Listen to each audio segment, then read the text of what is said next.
The economic policies of the Obama administration make no sense to anybody. They're driving the dollar into the ground, tripling already gargantuan government spending, and out-of-control unemployment. That doesn't seem like a logical way or methods to stop the recessional freefall. Joining us now with his look at this is Wayne Allyn Root. Thanks, Michael. Can you even imagine investing your life savings with Bernie Madoff now, knowing what you know? What if someone came to you and said, I represent Bernie Madoff. How about you give me your money and your kids' money and your grandkids' money, and we'll invest it? Wouldn't you laugh him out of the room? Well, Obama's economic plans aren't faring much better than Bernie Madoff's right now. Obama is destroying wealth and jobs about as successfully as Madoff did in the end, except on a much wider scale. And Obama is also orchestrating one of the great Ponzi schemes in world history. Bernie Madoff couldn't have done it any better. Let's look at the similarities. Let's start with personality. It's obvious Obama is a narcissist who believes he has the answers to every problem, refuses to even listen to opposing viewpoints, and is unwilling to ever admit mistakes or apologize. Sound familiar? Obama is Bernie Madoff, a man who thinks he's the master of the universe, and the rest of us are just circling around in his orbit, serving at his pleasure. Like Madoff, he's charming, flattering, has the gift of gab, a great smile, and could sell ice to Eskimos. Obama has sold the entire country on the idea that a man who knows nothing about business, has never in his life created a single job in the private sector, has never even run a bodega or a lemonade stand, can run the world's biggest economy. Not only has Obama never run a lemonade stand, my guess is he was the kid who called City Hall to complain about the 4-year-old running a lemonade stand without a government license. Now we've entrusted Obama with the entire U.S. economy in the midst of the worst economic crisis since the Great Depression. Even Bernie Madoff couldn't imagine pulling this off. It is, in fact, the greatest scam ever. Let's get back to the question that I asked earlier. Would you trust your life savings with Bernie Madoff now, knowing what you know? Well, we already know that government fails at everything it does.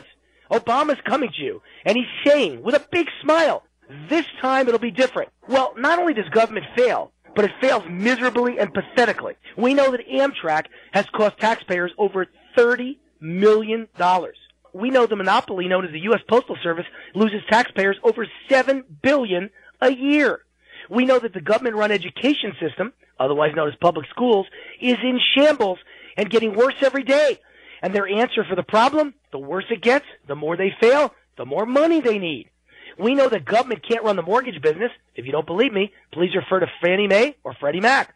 We know the government, otherwise known as the SEC, couldn't even properly run Wall Street or even provide oversight over Bernie Madoff. We know the government on the local level can't even run a DMV office.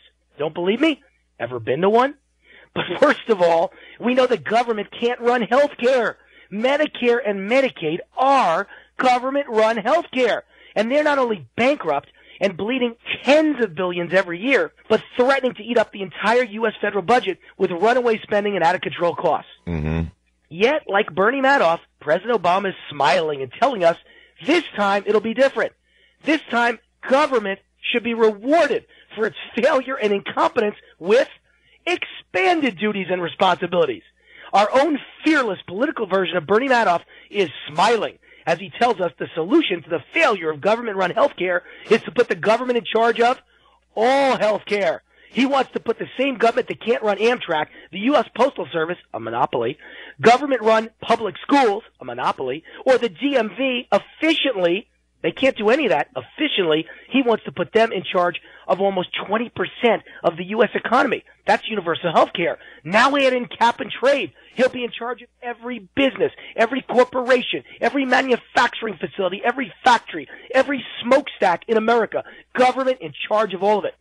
But our own political version of Bernie Madoff smiles and says this time they'll run it better and more efficiently. This time it will be miraculously profitable. This time the estimates by experts will be accurate, even though the same government experts estimated Medicare would cost $12 billion a year by 1990, when the actual cost was $110 billion a year. This time, spending an extra $1 trillion, or far more, will save money.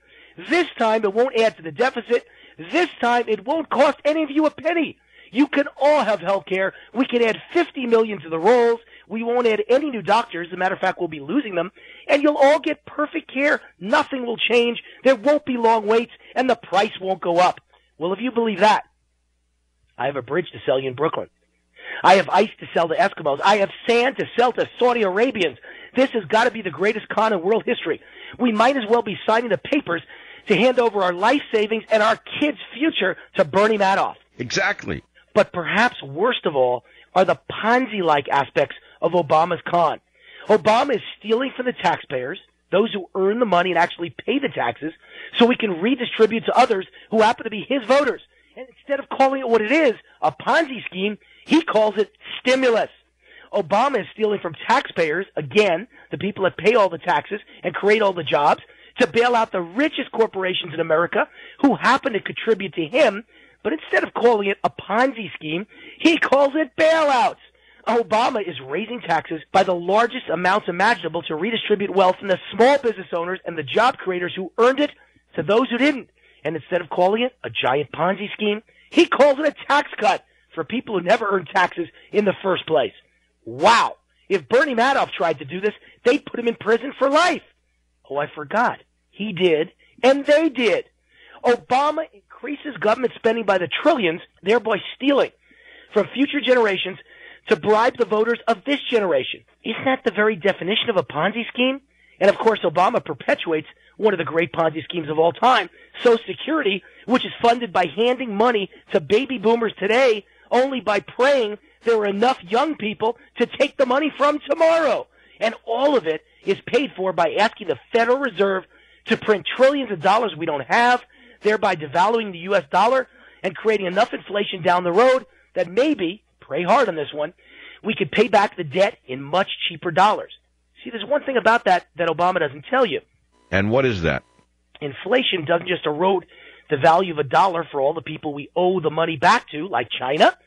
Inflation erodes your dollars, your savings, your assets. Inflation is theft from the American citizen, the American voter, and the American taxpayer.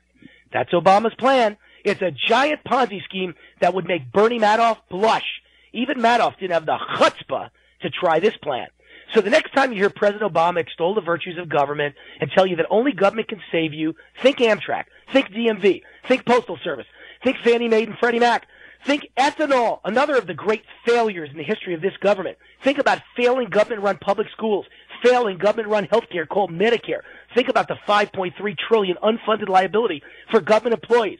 Think about the $100 trillion national debt. Think brothels and gambling failing, but only when run by the government. And think Ponzi.